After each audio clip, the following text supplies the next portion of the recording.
आज पढ़ने वाले हैं क्लास 10 के केमिस्ट्री पार्ट 1 रासायनिक समीकरण किसे कहते हैं।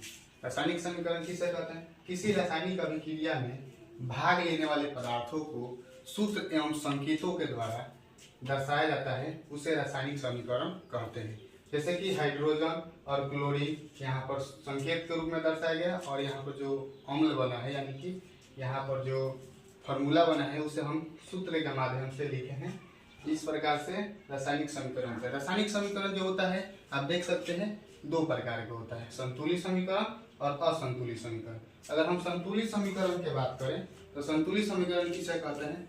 वैसा समीकरण जिसमें दोनों तरफ यानी कि अभिकारक और प्रतिफल, दोनों तरफ कहने का अर्थ है कि अभिकारक और प्रतिफल यानी कि अभिकारक इधर का और प्रतिफल उधर का, दोनों तत्वों की संख्या जब बराबर होता है उसे हम रासायनिक संतुलित समीकरण कहते हैं। जैसे में हाइड्रोजन और ऑक्सीजन यहाँ पर अभिकारक हो गए और प्रतिफल की अगर बात की जाए तो यहाँ पर 2H2 है जो उधर बराबर है, आप देख सकते हैं।